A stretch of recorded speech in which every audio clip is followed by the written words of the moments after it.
A cada dia mais eu me dou conta que o Evangelho de Jesus é um tratado de ética. Foi transformado em religião por causa da época.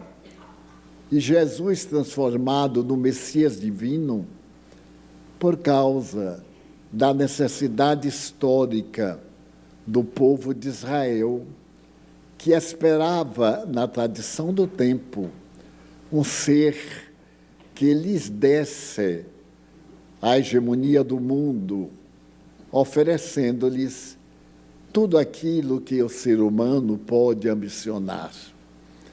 Através do Velho Testamento, nós podemos ver a ambição deste povo, que teve a situação deplorável de sofrer escravidão através da história inúmeras vezes. Somente entre os babilônios, 400 anos. Mais tarde, entre os egípcios, e através também de lutas interminas com os filisteus, que continuam até hoje na aparência dos árabes e outras tribos. Naturalmente, vindo um ser superior como Jesus, Israel não o recebeu como grande general que deveria comandar as tropas e expulsar o Império Romano que o dominava. Porque o reino que ele vinha trazer não era adstrito às necessidades e funções orgânicas da criatura humana, por causa da rapidez com que passa a nossa vida. Se ele tivesse vindo na condição do Messias e salvasse Israel da dominação do triunvirato, é claro que, através da história, nesses 2000 anos, quantas outras guerras, quantos outros poderes, quantas batalhas seriam enfrentadas pelo povo, desde a diáspora, quando foi expulso da sua terra, até o ano de 1947, quando a ONU reconheceu o Estado de Israel, através do secretário-geral Oswaldo Aranha, que era brasileiro. Desta forma, a mensagem de Jesus tem uma amplitude psicológica das mais extraordinárias, porque ela vai despertar o ser para a sua eternidade. Não é uma mensagem de bem-estar temporário, é uma mensagem para o ser que somos, espíritos imortais, que nos encontramos transitoriamente vestidos de carne, e por essa razão enfrentamos as vicissitudes da própria evolução. Aliás, é a primeira questão do pensamento filosófico. Na Grécia antiga, 7 séculos antes de Jesus, a primeira indagação é: quem somos nós? E de imediato, de onde nascemos, de onde surgimos, para onde vamos, qual a razão do sofrimento humano? É raro uma pessoa que pensa que, se não haja feito uma dessas perguntas, qual a razão da dor?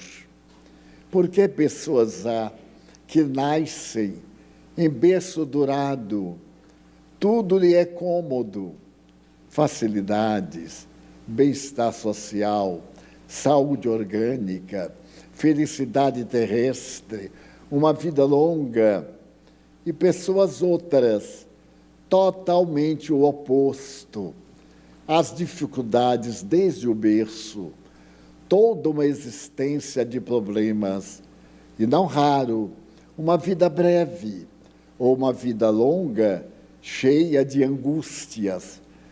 Então a filosofia nasceu exatamente para explicar quem somos, de onde viemos, para onde vamos e por que sofremos.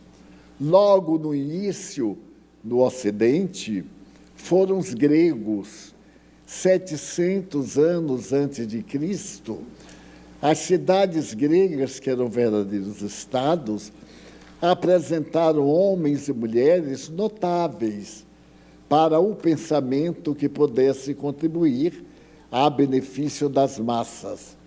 Já o Oriente teve uma outra orientação, porque no Oriente surgiram os profetas, aqueles indivíduos dotados de uma percepção paranormal, e nasceram os primeiros vislumbres de imortalidade da alma. Por isso que, desde os primórdios do pensamento filosófico, a sociedade ficou dividida entre aqueles que acreditam na morte, na aniquilação, no desgaste, no desaparecimento do ser, como aqueles que acreditam na sobrevivência à carne. E nesta sobrevivência, uma variedade imensa de formas, que existe um lugar paradisíaco para onde aqueles que são bons irão, e existe um lugar infernal, terrível, para onde se dirigem aqueles que não cumprem com seus deveres de solidariedade.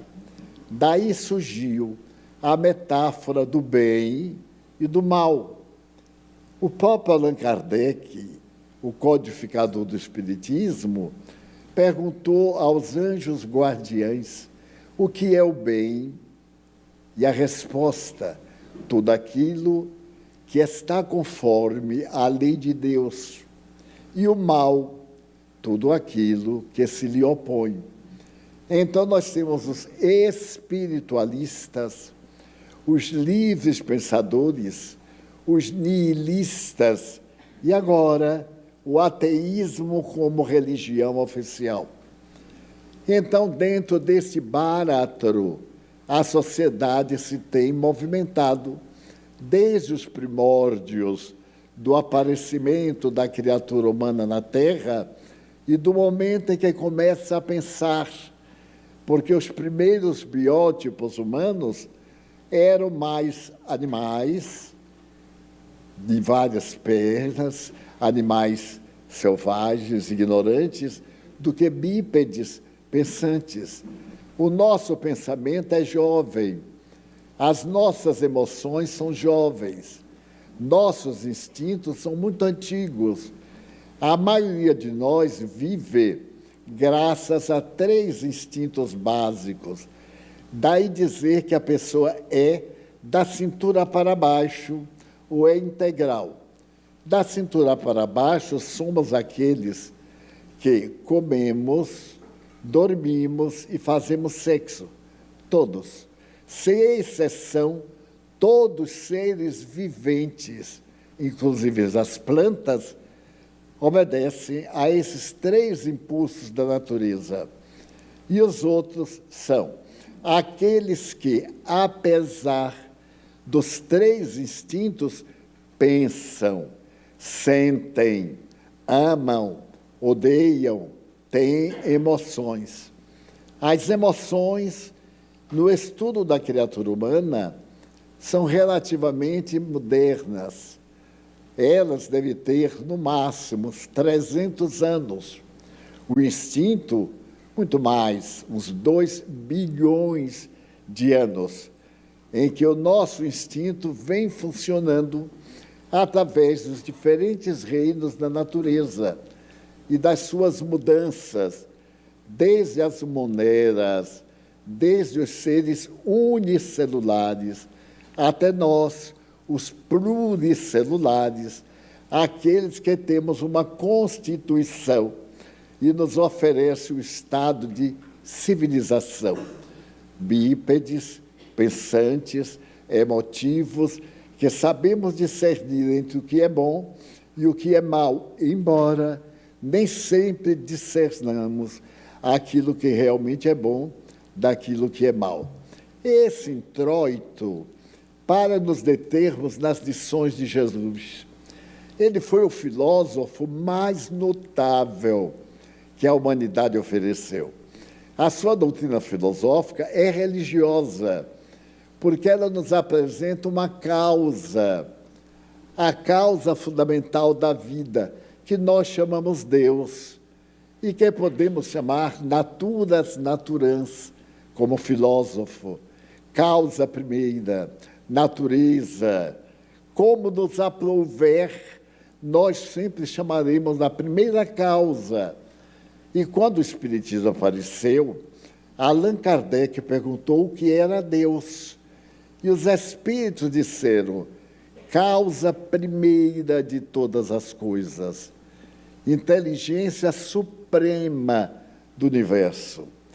São definições, palavras, porque a causa suprema, ou a inteligência primária, nos dá uma ideia verbal, mas não nos dá uma ideia real de como é que apareceu a primeira inteligência, de como é que foi edificado o pensamento.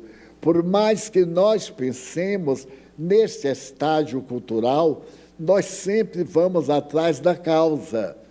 Por que existe isso? Por causa daquilo. Então, que fez isto? Estótoro. Que fez Estótoro? Algo. E vamos assim ao infinito. Vem Jesus e simplifica. Chamemos Deus, chamemos nosso Pai. Como nós provimos de um Criador, e Ele é esse Criador, é, portanto, a geratriz, a razão básica de nossa vida. E para chegarmos a Ele, uma porção de regras. A primeira delas, amar, porque nós somos instinto, e o instinto não ama, automaticamente funciona. Nós estamos diante de um perigo e paramos, sem saber como. Nós temos a percepção instintiva do acontecimento. Ela é inerente aos animais.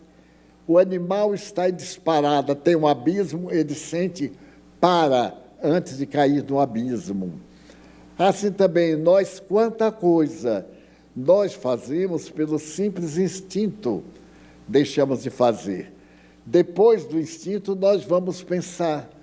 A primeira fase da vida humana foi na caverna. O homem da caverna é tradicional, o troglodita. Era um animal bípede que se alimentava da caça, que se alimentava da vida vegetal, que não pensava, vivia para comer, procriar e naturalmente dormir. Então começaram a surgir nele fenômenos. E temos dito aqui inúmeras vezes, o primeiro fenômeno do ser humano foi o medo. Fenômeno que continua até hoje. Todos nós, sem exceção, temos medo, sob vários aspectos, desde o medo do pavor à suspeita. E por que o medo foi a primeira emoção?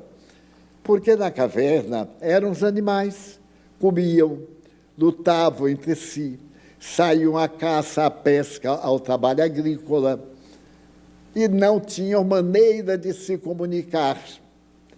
Daí a tradição histórica diz que nós aprendemos a falar com os pássaros. Ouvindo o canto dos pássaros, nós terminamos imitando e passamos a usar a terceira circunvolução frontal esquerda do cérebro, que é o centro da palavra. Primeiro a criatura escreveu, para depois falar. Sinais, os hieróglifos, os sinais das civilizações mesopotâmicas do Egito, da Síria, da Babilônia, da Pérsia, da China, eram sinais até hoje, sinais aos quais nós atribuímos um significado. Por exemplo, uma cruz, para mim, tem um significado infinito. Ele pode ser um sinal de matemática, mas pode ser um sinal de sacrifício, pode ser um sinal de ajuntamento e assim por diante. Quando, por acaso, eu tenho oportunidade de dizer certa palavra, ela veste um símbolo, essa palavra, mas eu é que lhe dou o significado. Por exemplo, eu vejo uma manga, aquele fruto especial foi denominado manga, tem uma história primitiva para ser chamado manga. Mas nós evoluímos mais do que o vocabulário, porque eu digo assim, olha a manga, pode ser a fruta e pode ser o verbo mangar. Eu estou mangando de você, eu mango. Portanto, é um verbo. Manga de candeeiro, a manga do candeeiro, aquele vidro, a manga da camisa, quer dizer, a mesma palavra, que nós iremos saber o que é manga de acordo com o contexto. Não mangue de mim, não zombe, não me traga nada, etc. Então, nós fomos primeiro escrevendo, fazendo sinais, e nesse momento em que fazemos sinais, nós descobrimos uma coisa interessante. Pessoas da mesma taba que moravam dentro da caverna, de vez em quando desaparecia, apodrecia, ninguém sabia por quê, nem interessava. É como um abutre que cai, morre, o outro abutre não sabe, não tem ideia, porque não tinha uma cerebração que pensasse. E, de repente, o homem primitivo começou a ter medo de cair e de desagregar. Então, a primeira emoção é o medo, porque ele percebeu, o homem primitivo, que morando numa caverna tinha entrada. O inimigo chegava e matava-os. Todos estavam ali, morriam, não sabiam o que era. Passaram a ter medo e saíram da caverna para um lugar de onde pudesse fugir. E então chegaram nos lagos e construíram as palafitas, as choças, as casas, os barracos, dentro do lago. Porque ele tinha agora uma percepção de 360 graus. Alguém chegava pela frente, ele fugia pelo fundo. Quem chegava, ele podia medir a quantidade. É, portanto, um pensamento baseado no medo. Mas ele descobriu que havia as enchentes e que aquele lago tanto podia ficar raso, como também transbordar. Ele passa para a casa de pedra, o apoio das cercas, das muralhas, enfim. Aí nós vamos entrar no período anticristão, das grandes e tumultuadas construções. Em o estudo de arquitetura, se estuda muito a época e a cultura das pessoas pela arquitetura, através de como eram as casas. No passado, elas quase não tinham ventilação, era toda fechada, eram todas ligadas para não dar margem ao inimigo. Hoje, elas são transparentes quase no ar. Já em breve nós teremos casas magnéticas que não precisam de nada. Andaremos no ar, o processo de evolução. Nós vemos as construções de vidro e de outras surpreendentemente mágicas. Então, do medo, nós passamos para uma segunda emoção, a ira. A gente, quando tem medo, tem ira, fica com raiva. Toda vez que a gente suspeita, se arma. Toda vez que a gente confia, desarma. Então vem a segunda emoção, a ira, o ódio, a raiva, a suspeita, a desconfiança. Então, essa segunda emoção é aquela que tem a ver com a nossa própria vida. A que instinto essas duas emoções estão ligadas? Ao instinto de conservação da vida. Então, eu me defendo por instinto, para não morrer. É a primeira segurança que Deus nos deu contra o suicídio. O suicídio é uma violência às leis, porque nós fomos feitos para viver e diluir depois de um tempo. A terceira emoção que nós tivemos, agora nós já tínhamos o medo e a ira. A ira é muito interessante, porque quando ela vem, nossos rins, nossas glândulas suprarrenais derramam adrenalina. Quando tiver uma pessoa simpática ou antipática, a gente olha e tem aquela descarga de adrenalina. Logo depois, outra de suor. Ansiedade, medo e raiva simultânea. Quando a gente vê que a coisa que faz medo tem que ser enfrentada, a adrenalina sobe e a gente avança. Mas, à medida que avança, ira, o organismo derrama outra substância. E então essa substância nos relaxa e a gente retrocede. É a terceira emoção que nós temos. E a última emoção é o amor. O amor é jovem, é por isso que a gente tem mais instinto que emoção. É muito comum acontecer uma coisa, e, pois é, eu agi por instinto, nem pensei, eu agi. Imagine se passasse voando por aqui uma barata, metade do auditório saía correndo de uma barata, e se passasse um tigre, logo aparecia um atleta, ia enfrentar o tigre, ficava pálido, depois ficava vermelho da adrenalina, depois ia para casa chorando, com medo dos resultados.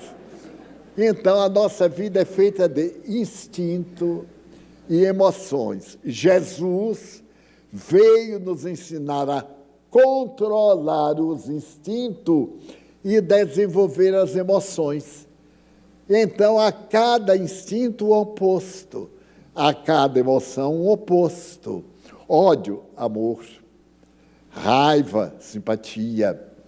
Desconfiança, oportunidade de confiança. Revidar através de um sorriso. Como é difícil. E, às vezes, a gente consegue aquele sorriso de televisão. Abre assim a boca e mostra a dentadura, com cuidado para não cair, porque às vezes a dentadura cai quando a pessoa está com muita raiva. Dessa forma, o Evangelho é o maior tratado de filosofia universal, desde o materialismo de Hegel, de Schopenhauer, dos pais da negação. O Evangelho está nele, porque todas as filosofias preconizam o amor. Mesmo a chamada filosofia demoníaca, a profecia de amar ao diabo, olha aí o amor. Para o diabo perseguir os outros. É o amor ainda com as marcas do instinto primitivo. Daí é fascinante quando nós temos o hábito de ler o Evangelho, porque é o melhor tratado, nos educa. E nos educa combatendo o instinto. O nosso instinto é a defesa, o Evangelho é a fraternidade. O nosso instinto está armado contra, o Evangelho está desarmado contra.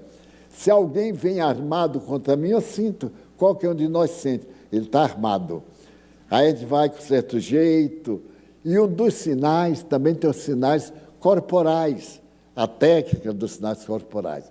quando estiverem conversando com a pessoa, que ela continuar de braço cruzado, ela está na defesa. Essa é uma atitude na defesa. Eu vou contar uma a vocês muito interessante. A primeira vez que eu fui à Suíça, eu me hospedei com uma professora de psicologia da Universidade de Genebra. E psicólogos, psiquiatras, psicanalistas naquele tempo, era quase um deus.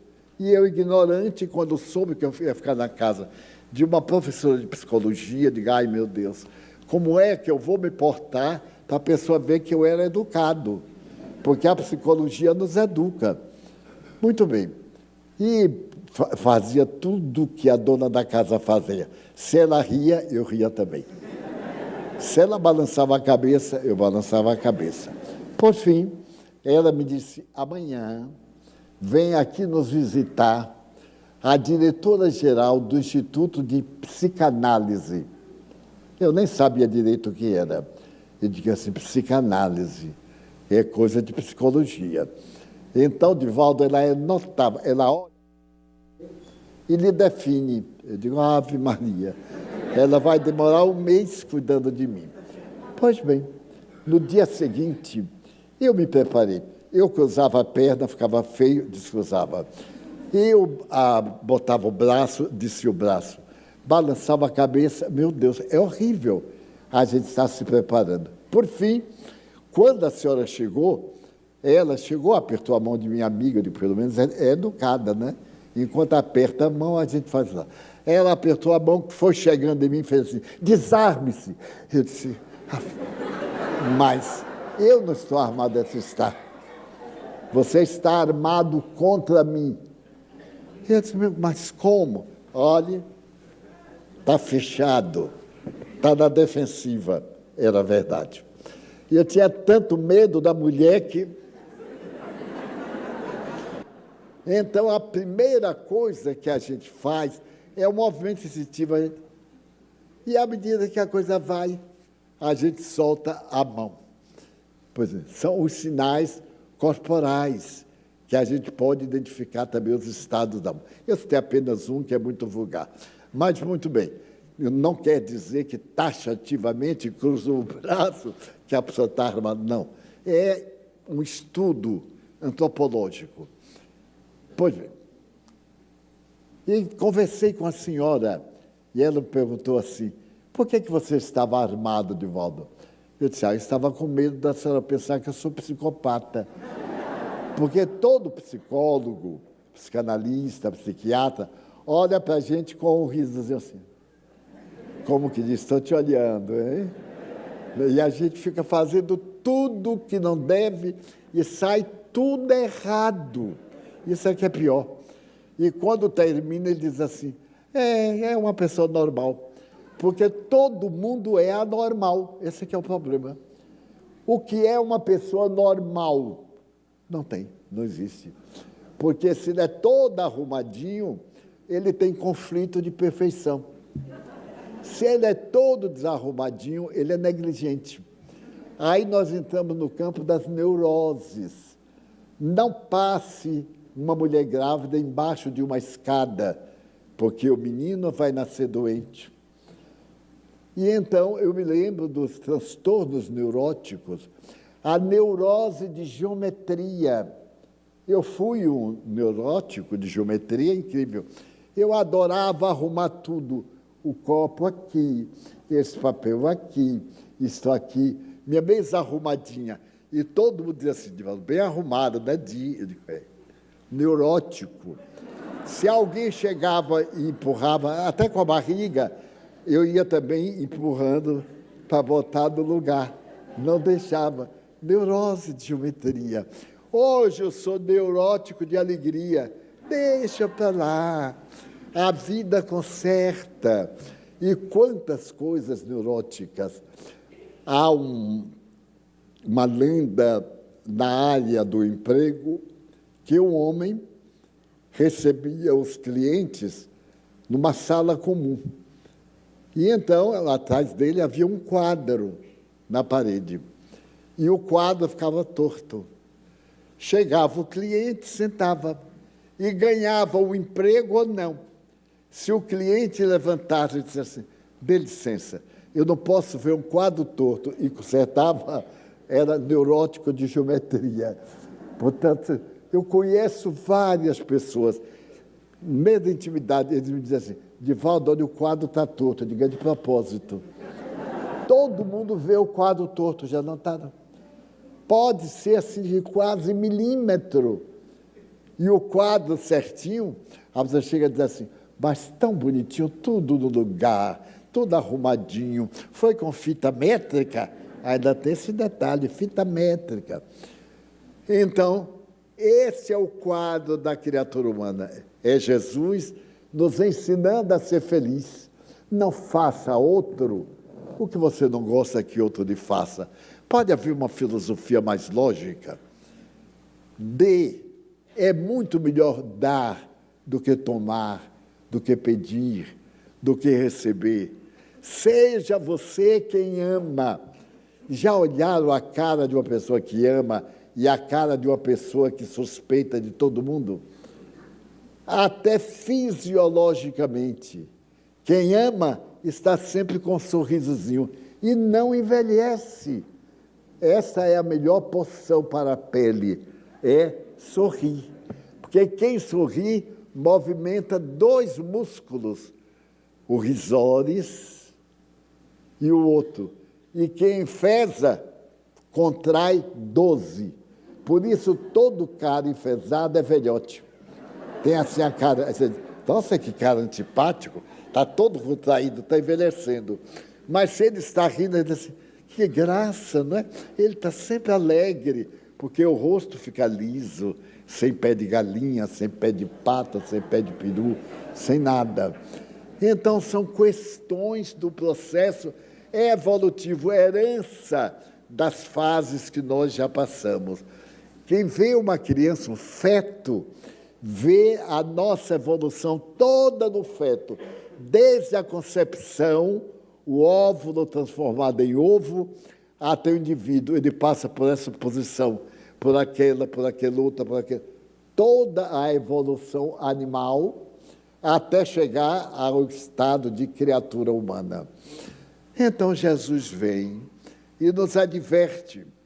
Mais tarde, porque as lições dele não foram absorvidas, os imortais vieram completar as lições dele. Porque ele disse, depois da vida, a vida.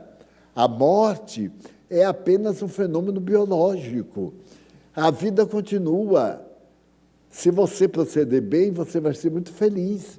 Como alguém que faz um bom curso, uma boa universidade, e depois a vida prática.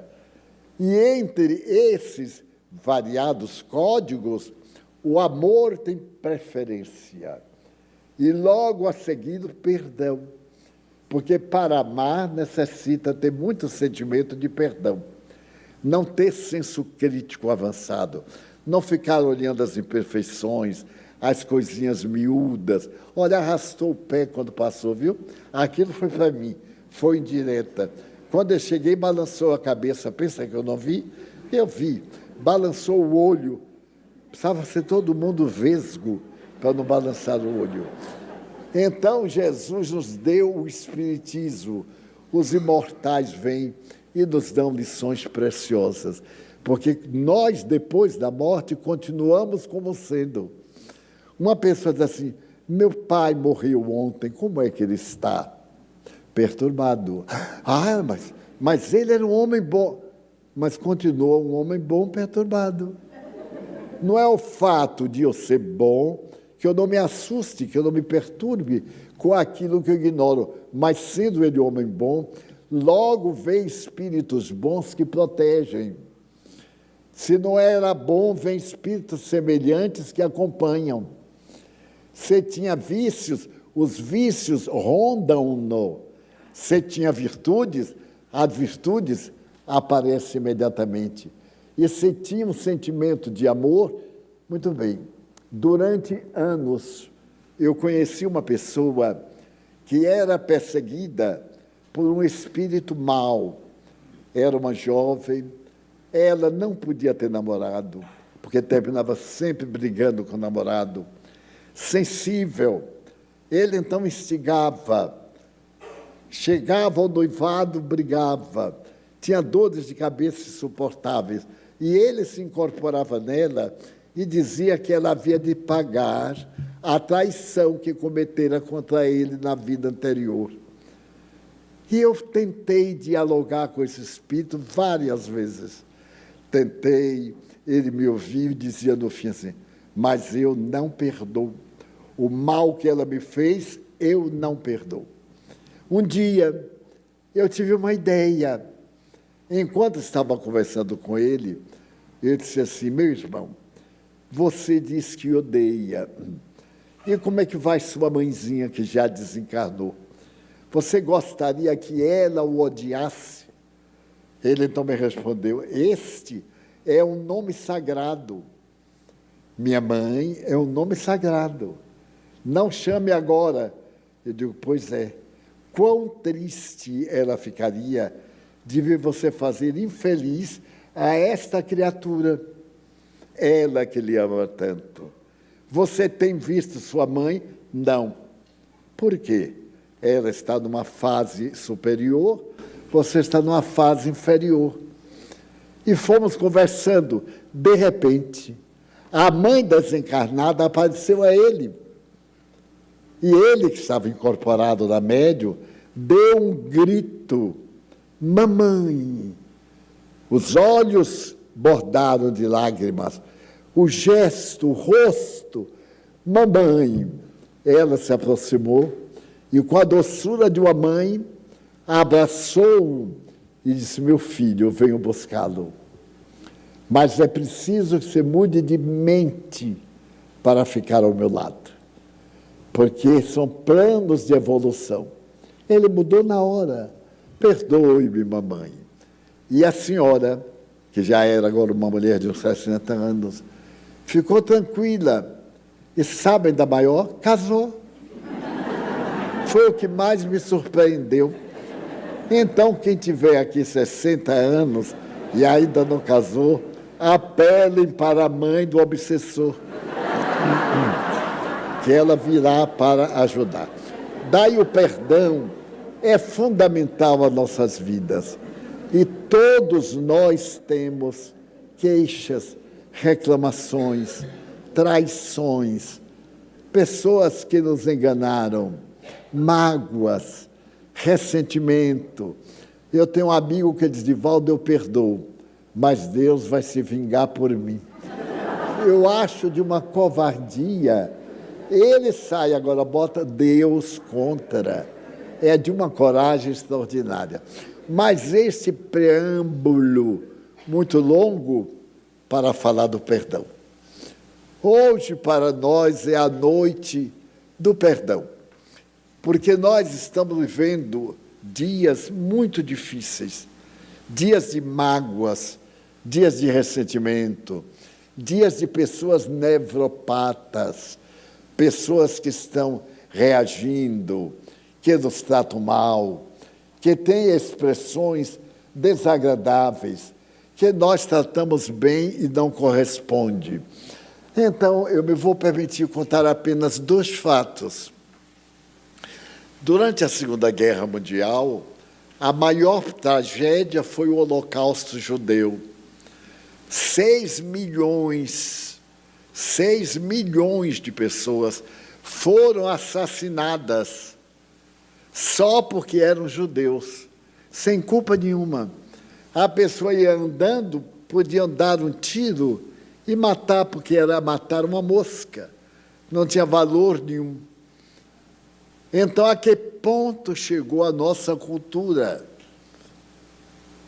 E ainda hoje, muitos de nós temos raiva, antipatia de pessoas que nos fizeram mal, que se nós pudéssemos, afastaríamos do nosso rincão de afetividade. E uma moça era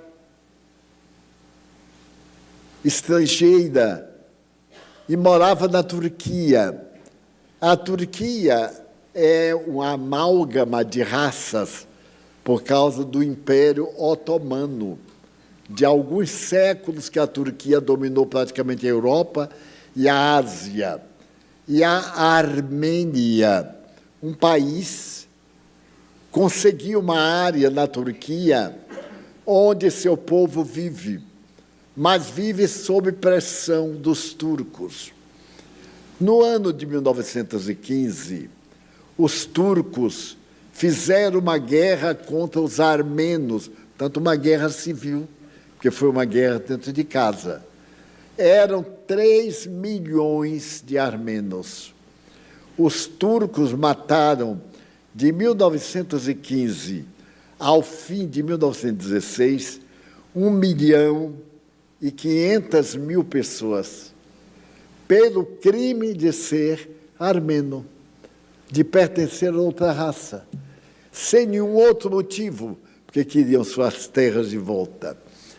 E certa manhã, durante esse período, uma família estava fazendo de jejum, uma família do campo, quando ouviram ruídos estranhos.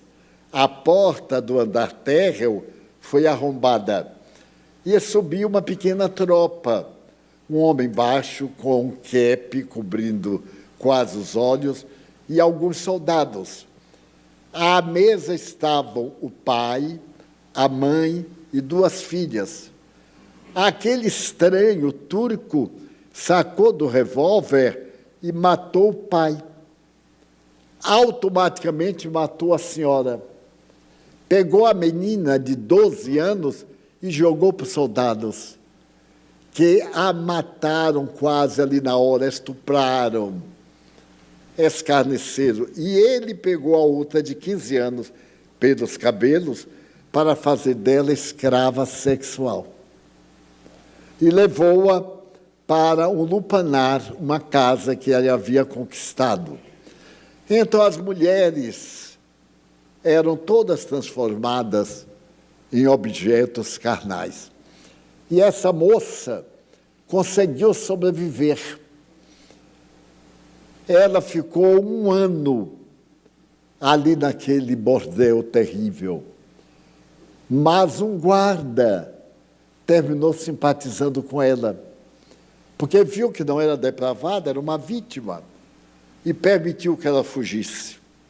Ela desapareceu completamente. 1915. Por volta de 1927, uma grande clínica havia sido transformada em um laboratório para dermatologia.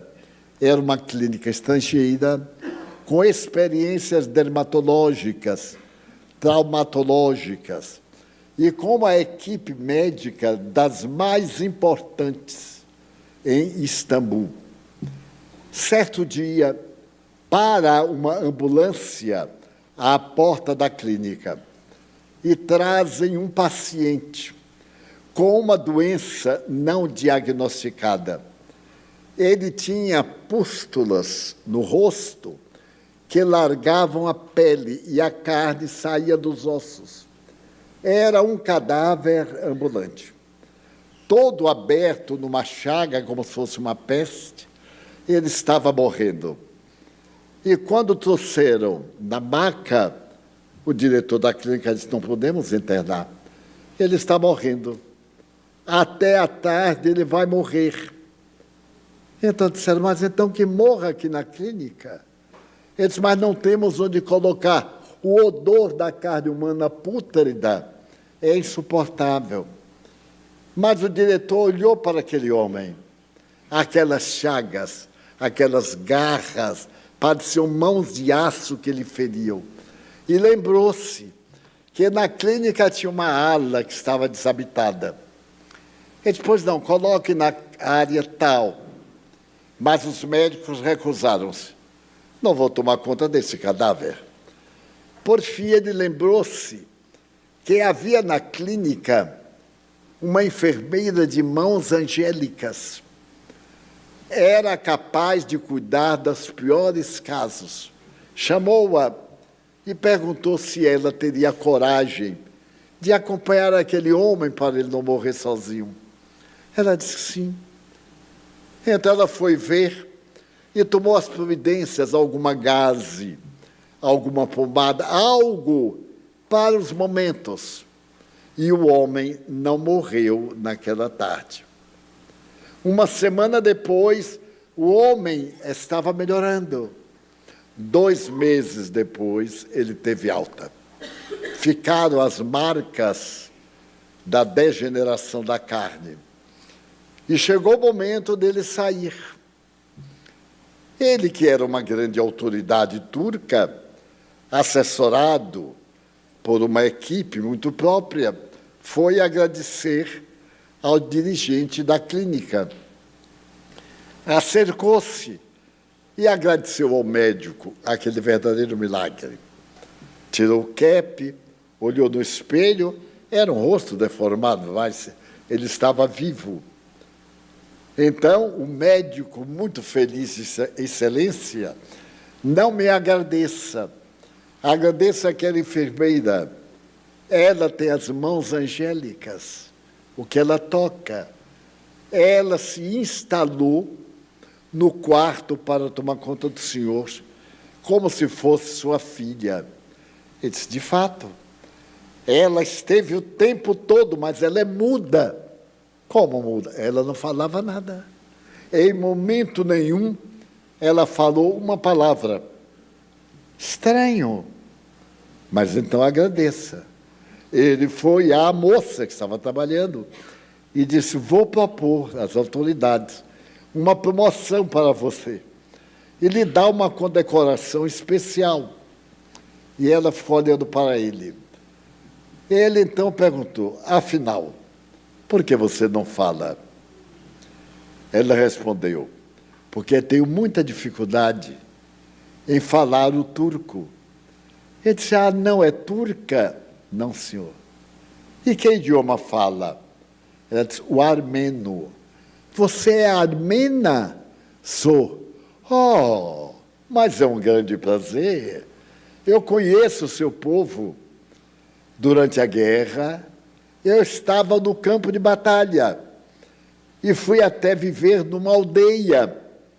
Tomei conta da aldeia, administrei a aldeia e até nasceu uma certa simpatia pelos armenos. Ela olhou bem para ele e disse assim, eu me lembro. Mas lembra de quê? De Sua Excelência. Mas lembra de mim? Sim. Do seu cap caído sobre a testa, da sua altura e do seu atrevimento. Sua Excelência arrombou a porta da minha casa, subiu a escada, estávamos no desjejum. Sua Excelência tirou o revólver do coldre e matou meu pai, sem dizer uma palavra.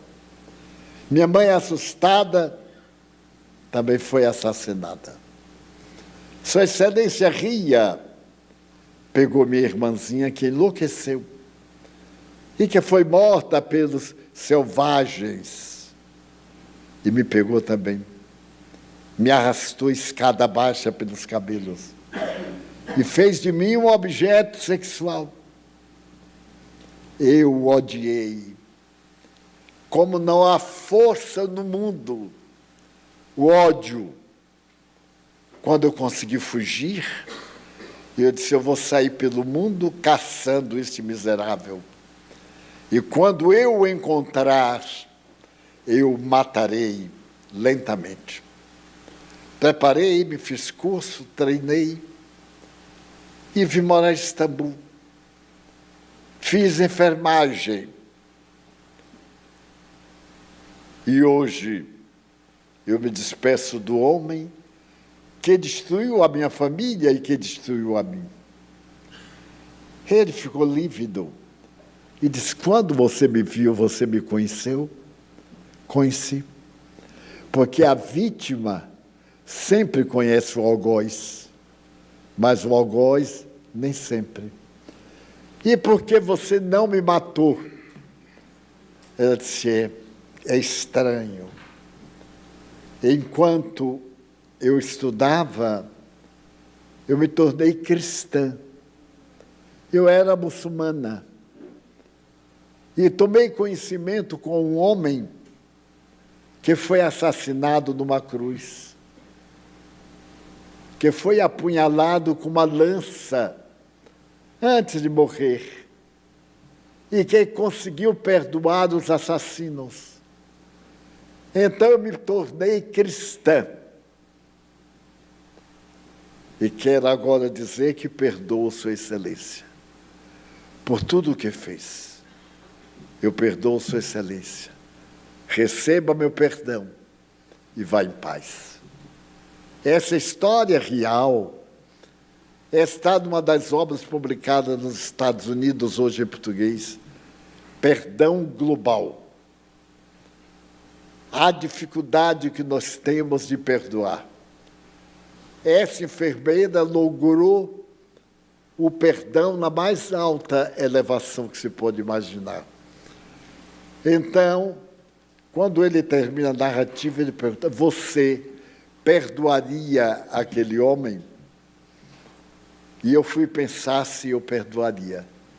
Mas é um perdão de mesmo, a ponto de ter compaixão, cuidar, como disse Jesus, amar o inimigo. O Espiritismo vem nos dizer nesta hora que o ódio, o ciúme, a mágoa, o ressentimento são inimigos nossos. Nós andamos atormentados, inquietos, porque cultivamos esses sentimentos sociais, porque eles fazem parte do nosso relacionamento. É muito difícil olhar para a cara do traidor, mas é muito fácil dizer assim: antes ele do que eu. É melhor que ele seja o traidor do que se fosse eu. E agora eu vou contar uma outra história também real, de uma doutora em perdão. Nos Estados Unidos há essas classificações. E ela é terapeuta do perdão. Seus pacientes são aqueles que odeiam, que têm mágoa, que desejam vingança, que adoecem. E certo dia, uma jovem trabalhava no escritório e o seu patrão era daqueles que irritam até uma gota d'água. Ele botava defeito em tudo que ela fazia. Ela fazia o memorando, ele emendava para ela passar a limpo. Ela chegava tarde, ele reclamava. Ela ficava até mais tarde, ele reclamava. Ela fazia de tudo para o mal dele. E ela foi tomando ódio, porque fazia de tudo para merecer, que precisava do emprego. 10 anos depois, ela resolveu se vingar. Eu vou perder o emprego, mas eu vou dar uma bofetada nele, na cara, que ele não vai tirar mais nunca. Amanhã eu vou me salvar. E ficou contentíssima. Ia perder o emprego, mas ia se ver livre daquele monstro. Se preparou psicologicamente, ficou olhando bem ele e disse: na hora que eu der o soco, vou dar desse lado para ele ficar com a boca torta. Então, quando ela foi saindo à tarde, tinha um teatro e estava anunciada uma conferência, um seminário. Se você tem algum inimigo, venha me ouvir. Ela disse: mas era o que faltava. Inimigo é o que eu tenho, vou lá. Pagou a taxa, entrou, e a terapeuta fez uma palestra extraordinária. Ela se convenceu, mas o ódio era acumulado. Quando terminou tudo, antes de sair, ela resolveu consultar o terapeuta. E, ao aproximar-se do terapeuta, disse: eu sei que já está terminado, mas é que eu tenho um patrão e vou me vingar dele amanhã. e o seu discurso não me convenceu. A terapeuta disse, mas o que você vai fazer? Vou dar uma bofetada nele. E vai perder o emprego? Vou. Precisa do emprego? Preciso. E vai perder o emprego. Por quê? Porque ele é um miserável. Uma melhor razão para você não perder o emprego. Mas eu não aguento mais, estou em tempo de morrer. Vou lhe dar um conselho. Tente. Amanhã, quando você entrar, provoque-o. Arraste assim o pé, olhe para ele e ria, que ele ficava irritado. E quando ele reagir, você diga assim, calma, chefe. Eu tenho uma tia que se aborrecia por tudo. Até que toda vez que ela se aborrecia, essa artéria crescia. E um dia estourou e ela morreu. Ela disse, mas maluquice. Eu vou dizer isso a ele. Diga, só por dizer. Bom, no dia seguinte, ela entrou ainda com mais raiva. Arrastou chinelo. E ele disse assim, chegando tarde, não é? Ela disse, chegando tarde, daí? Qual é o caso? Ele ficou roxo. E ela disse, sabe por que eu estou lhe falando isso? Porque eu tinha uma tia que era igualzinha ao senhor. Ela se aborrecia por tudo, se encolerizava, até que uma artéria, essa artéria aqui do senhor, crescia, está crescida, estourou e ela morreu. Então eu quero ver se o senhor morre. Ele disse, mas é uma louca. Como é que eu vou morrer? Cuidado, não se irrite. Como não irrite? Eu avisei. E ele ficou, que cínica. No dia seguinte, lá vem ela. E ele foi gritando, vai repetir a cena. Ela, calma. A minha prima, minha tia, era assim. 2, 3, no quarto dia, ele disse, mas não tem nada, meu pescoço está ótimo. É quando a calma desce. A veia sobe, a veia baixa. E um dia que os dois discutiram, ela disse, cuidado, eu vou até sair, porque vai estourar a veia. Ele saiu correndo e foi ao espelho do lavabo. Mas está tudo bem. Voltou e disse, você está querendo me irritar, é? Porque você não sabe a vida que eu levo. Não precisa me irritar, não, eu já venho irritado. Você não sabe a mulher com a qual eu sou casado. E como eu não posso descontar nela, eu desconto em você.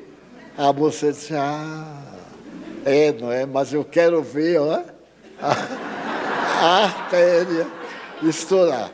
E a artéria estoura, não estoura? Conversaram, foram conversando.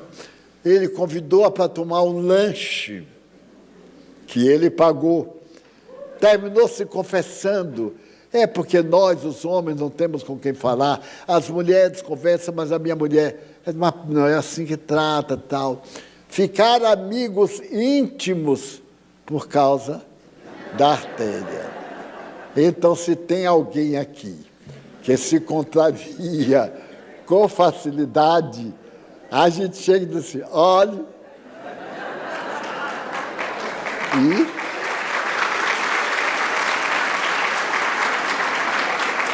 e faz o perdão, porque o problema é dele, não é nosso, e torna a vida feliz. A nossa vida vale a pena ser feliz. É tão breve, é tão cheia de incidentes, de acidentes. Agora a gente tropeça, mais tarde a gente recebe um abraço bom. Não deixemos que o mal prevaleça. Sobreponhamos o mal. Quando eu era jovem, me aconteceu um drama muito grande. Eu era jovem, inocente, e aquilo me maltratou muito.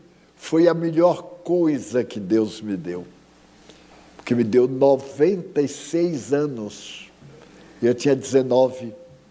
Já imaginaram o que eu experimentei em todos estes anos, só porque eu venci aquele impedimento.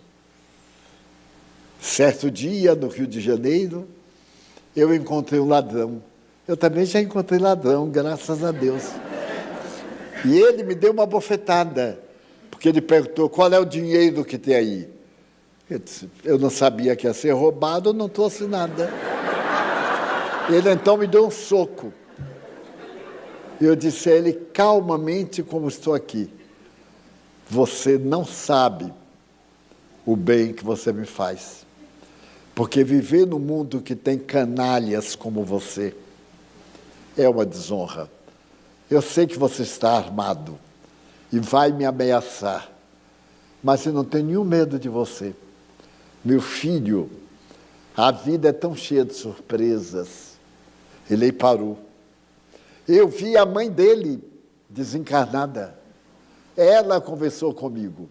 Pois esse indivíduo que ia me matar, porque eu não tinha dinheiro, tinha deixado o relógio na casa de minha amiga, onde eu fazia o culto evangélico, se tornou meu guarda-costas.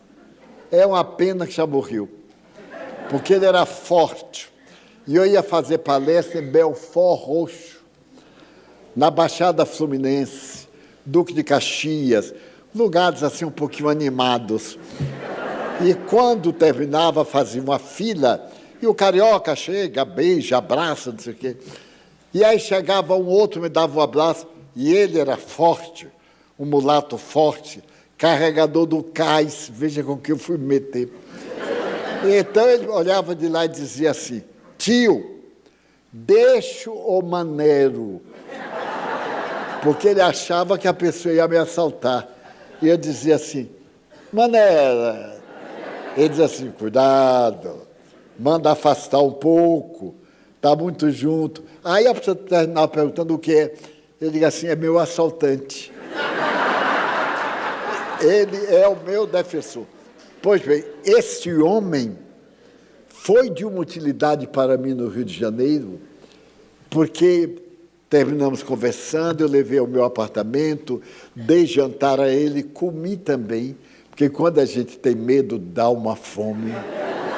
Depois que passa, a gente come uma tábua. Eu comi. E pedi a um amigo para arranjar um emprego para ele. 10 da noite eu telefonei para o amigo. É formidável a gente ter amigo, né? O amigo disse assim, Divaldo, são 10 horas, o que é que eu vou fazer aí? Eu digo, eu preciso de você agora. Ele veio apressado com a esposa e então perguntou que ele quer lhe apresentar aqui um amigo. Aí o cara disse assim, sou fulano de tal. Eu disse, conte a ele quem é você. Ele disse assim, porque eu já matei um. Eu digo, olha aí, ó, como ele é honesto. Pior é que ainda vai matar. Ele já matou. Conte porque foi, meu filho. A esposa ficou com os olhos assim. Ele aí contou a história dele. Que história terrível. Ele matou realmente o amante da mãe, porque fazia dele mula levar droga. E foi preso, estava em liberdade condicional. Mas ninguém dava emprego a ele. Então ele me achou, não sei porquê, queria dinheiro, não tinha. Ele podia me levar. E se ele mandasse pedir o resgate, iria uma notícia assim, nós lhe damos R$1.000 para não soltar ele. Segure lá. Pois bem, então meu amigo disse, o que é que você sabe fazer? Nada. Tenho 25 anos, passei 5 anos na cadeia. Meu amigo disse, sabe dirigir carro? Aí disse, isso eu sei, posso aprender. Aí meu amigo disse assim, você vai ser o chofer de minha mulher? Ela olhou para mim e disse assim, Divaldo, digo, esse já é assassino. A gente tem que se livrar dos que ainda vão ser. Não tenha medo. Eu garanto por ele. Meus amigos, garanto porque eu estava morrendo de medo. Viajei à África do Sul. Quando eu voltei, o meu amigo foi me pegar no galeão, que antigamente ele ia sempre. E eu encontrei um rapaz de uniforme, bateu continência. Eu digo, mas quem será? Até que eu reconheci. Aí ele fez assim, tudo bem, tio? Eu digo, como vai? Legal. E o seu patrão? É o bom patrão. E a patroa tem medo de mim. meus amigos. Então, eu olhei para ela e ela disse assim, Divaldo, o homem parece um touro quando ele senta, mas é tão gentil. Resultado, ele se tornou meu guarda-costas. Toda vez que eu ia ao Rio, até antes da pandemia, ele ficava a certa distância, assim, fortão. Qualquer coisa ele passava, fazia assim, cuidado, cuidado. Eu dizia, é amigo, amigo também trai. Daí há muitos perdões. O meu amigo, que era um homem economicamente bem, deu-lhe uma propriedade, deu-lhe trabalho, tornou cidadão, morreu, deixou 5 filhas. Tudo por um ato de perdão. E porque a mãe me apareceu e disse, salve meu filho. E então eu perguntei um dia a ele assim, você pretendia me matar? Ele disse, pretendia. Estava em liberdade condicional, não tinha nada a perder. Eu perguntei, e por que não me matou? Porque o senhor me chamou de filho. Foi a primeira pessoa que me tratou como gente. Porque todo mundo me tratava como rebutalho. E o senhor, naquela hora, que eu estava furioso, com uma faca na mão, o senhor disse assim, meu filho. Eu aí fiquei com vergonha. Lembrei de minha mãe. E nos tornamos amigos. Então, perdoemos. Feliz é quem perdoa. O perdoado vai ter que resgatar perante as divinas leis. E neste fim de semana, que tenhamos o início de uma semana pacífico. Não deixemos que o mal nos perturbe. O mal está no ar, provocando. Em casa, o marido, a esposa, o empregado, o filho, alguém. Então, demos uma olhadinha e diga assim, amanhã eu te dou a resposta. Amanhã eu te dou a resposta. E digamos então a Deus assim, Pai do céu, nestes passes que nós vamos receber, pedimos aos companheiros passistas para tomarem os seus lugares. Nós te pedimos, Senhor, que enriqueças o nosso coração de paz, que a tua justiça e misericórdia tomem conta de minha vida. Sê tu a dádiva sublime do amor. Apazigua o meu coração e faze que possamos manter uma atitude feliz, mesmo com os problemas que estamos tendo. Nós te pedimos, Senhor, que nos abençoes, que abençoes a nossa família, aqueles a quem amamos, que fazem parte do nosso círculo familiar. Que abençoes os que nos querem mal, que tenhamos a felicidade de mudar-lhe a paisagem interior. Tem compaixão dos suicidas, aqueles que não tiveram coragem de esperar a realidade da vida. Nós te pedimos, pelos enfermos aqui presentes, por cada um de nós, por nossos problemas, que possamos levar para casa a paz espiritual em nosso coração. Ajuda-nos, Senhor, a sairmos daqui melhores do que chegamos. Pela tua caridade, abençoa nossa casa, aqueles que militam, nossos diretores, trabalhadores. Tem misericórdia, suplicamos. E acima de tudo, Jesus, abençoa a água que te apresentamos para transformá-la em medicamento capaz de nutrir-nos. E recebe nossa gratidão, nossa infinita gratidão pela tua misericórdia. Permite que em teu nome, em nome de Deus e da Mãe Santíssima, dos Espíritos bons, nós encerremos a nossa reunião com muita paz em nosso coração e com os Espíritos guias ao nosso lado, ajudando-nos no bem, que assim seja. Divaldo Franco nos conduz a uma reflexão que toca os alicerces da vida moral.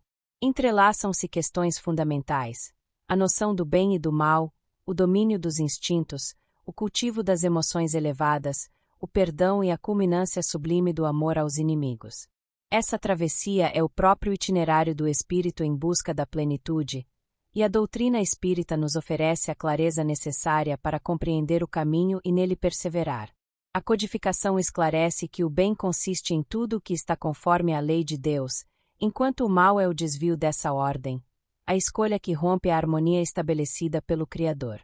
Essa definição nos mostra que, no uso da liberdade, cada criatura constrói sua história conforme se aproxima ou se afasta das leis divinas. O discernimento entre bem e mal não depende apenas de convenções humanas, mas do íntimo reconhecimento das consequências de nossos atos e da responsabilidade que assumimos diante da vida. Nesse processo de discernimento, um ponto essencial é o trabalho sobre os instintos. O espírito, ao longo das etapas evolutivas, trouxe consigo heranças instintivas que garantiram a preservação da vida física e a adaptação às necessidades mais elementares. Mas, ao alcançar a razão e a consciência moral, surge o dever de educar esses impulsos, sublimando-os em sentimentos elevados. O instinto se apresenta como uma forma rudimentar de inteligência, que deve ser progressivamente conduzido pelo livre-arbítrio até se transformar em virtude. Assim, aquilo que outrora foi apenas reação automática deve tornar-se uma escolha consciente de equilíbrio e fraternidade. O domínio dos instintos conduz inevitavelmente ao desenvolvimento das emoções. Já não se trata apenas de refrear impulsos, mas de dar novo sentido às forças afetivas que brotam no ser. O amor, a compaixão, a ternura e a solidariedade emergem como conquistas do espírito que se liberta do egoísmo e da violência. Esse processo é contínuo e exige esforço paciente. As emoções, quando desgovernadas, agravam os conflitos da alma, mas, quando educadas pela lucidez da consciência, convertem-se em instrumentos de paz. É nesse labor íntimo que se estabelece a verdadeira saúde psicológica e espiritual.